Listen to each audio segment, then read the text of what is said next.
So what would you advise, when looking for a builder? Where do we start?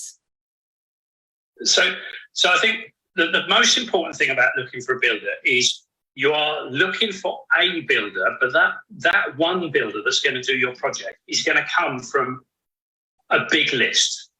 And this is one of the mistakes I see a lot of property investors making, is that they're not really talking to enough builders in the first place. And they very much got to a point where, well, we're talking to two builders, one of them's gone on holiday, so I'm forced to use the other one. And what I would say is the mindset has got to be that we've got to start with a much bigger list. And start with a mindset, and this is absolutely true, that most builders are good builders. Potentially that most builders are good builders. Like there's some crooks in the property investing circles, and you might know them and you might have mixed up with them, that give us all a bad name. There's a few crooks in construction. But generally, most construction businesses are good businesses. And the thing of it is about finding the right business for you. And there's some really simple criteria you can follow. Some very simple things like, does the person you're speaking to actually do the kind of work that you want them to carry out?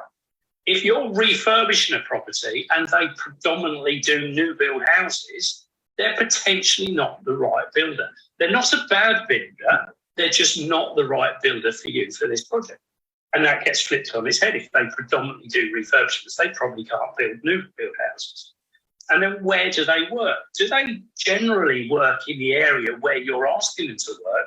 Or are you trying to persuade them to come into a different area because you knew them from something previously, in an area where they've got better contacts and it's easier for them to get to? And then what is the size of the project they generally carry out? Do they generally carry out projects that are up to 20, 30, 40, 50,000 pounds? And is that the size of your project? Or are they an enormous business that are based in the high street with a big glossy office and lots of vans and cars that are perhaps not bad builder, but perhaps the wrong builder for you? So I'm not really ever looking for good builders and bad builders. I'm looking for the right builder for my project, the right fit for my project. And to find that, I'm going to have to eliminate some that are not the right fit this time around. And I've got to be critical. And then really, once we've got this big list, we can then start being even more critical about the selection of builders. For instance, if you meet a builder and you think, oh my word, I could punch this fella on the nose, don't punch him on the nose, but don't work with him either. Don't try and force a relationship with something that isn't going to work. If the person never replies to your emails, doesn't answer the phone, forgets to meet you on site the day you're going there, then don't work with them. But you can only start to be that critical if you've got this big list in the first place. So start with a really big list, whittle it down, be critical about the ones that you're approaching for a price. And then the likelihood is that you are choosing the best from a very good bunch in the first place. And you're not being forced to take the only one who actually priced and gave me anything to work. Because that's not where you want to be. No, absolutely.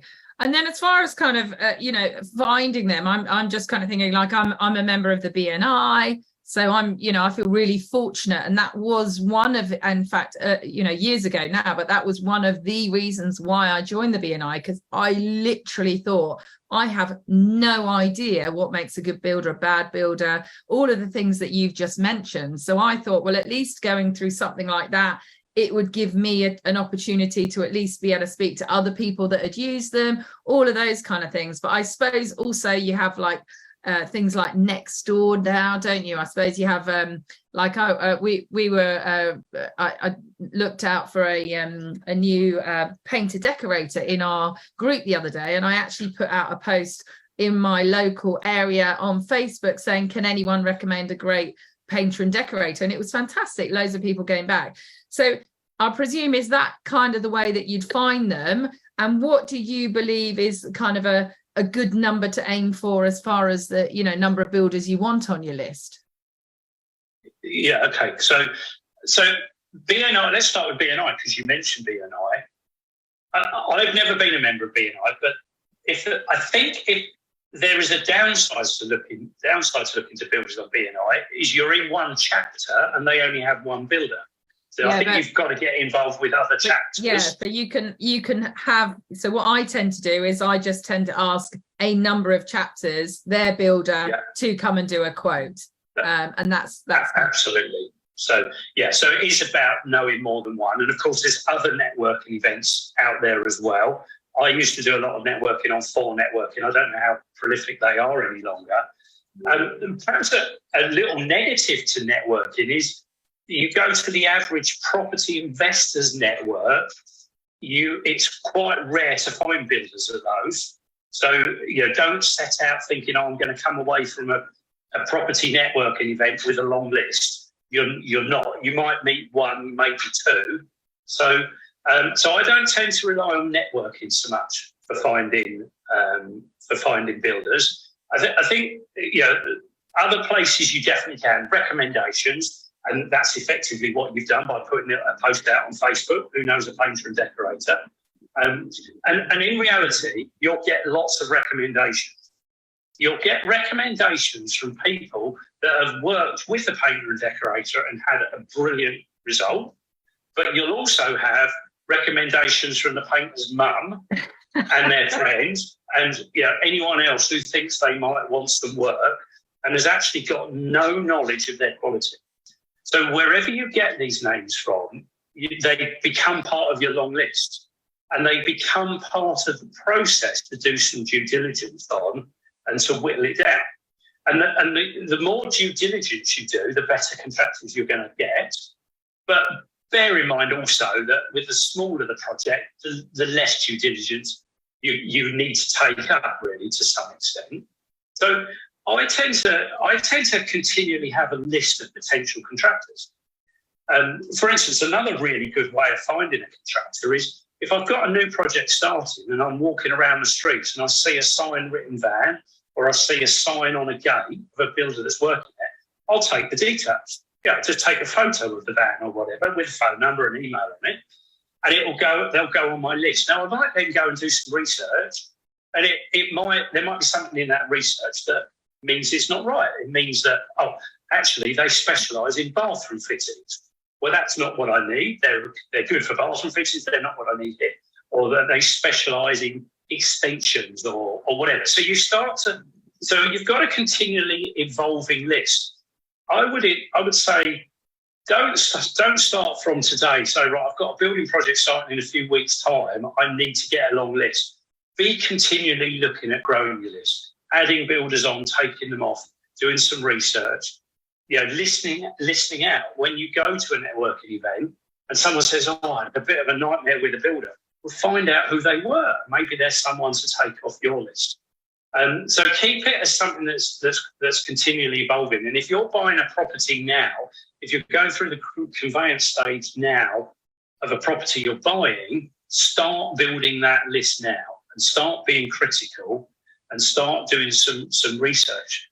Typical research you can do is go onto social media, go onto Facebook, put the builder's name in and see what comes out. You might find a really encouraging little Facebook page. You might find their website address. You might find out more about the owner of the business. Maybe you've got some connection, and you can follow things through there. So I think the thing with a list is it's an evolving thing. It wants to be as big as you can make it, and it wants to be, but it wants to be something that you are actively in charge of reducing in size as well as growing in size as much as you can. So, networking is good. Walking around the streets is good. Asking for recommendations is good. But don't overlook just putting in Google builder in your town. You'll have loads of options come up. And again, do the research. The ones that are at the top of the list have probably got expensive offices and are paying for search engine optimization to be at the top, maybe sponsored ads and things. But as you come down that list, you'll see smaller builders, you'll see Builders always take a photo of them with their van. They're always proud of their van. But do the research. Just because there's a testimonial that says Bob the builder did a great job, look at the date. Is it likely to be credible? Was it written by their mum? You know, do the research. Don't trust anything unless you can find it out for yourself.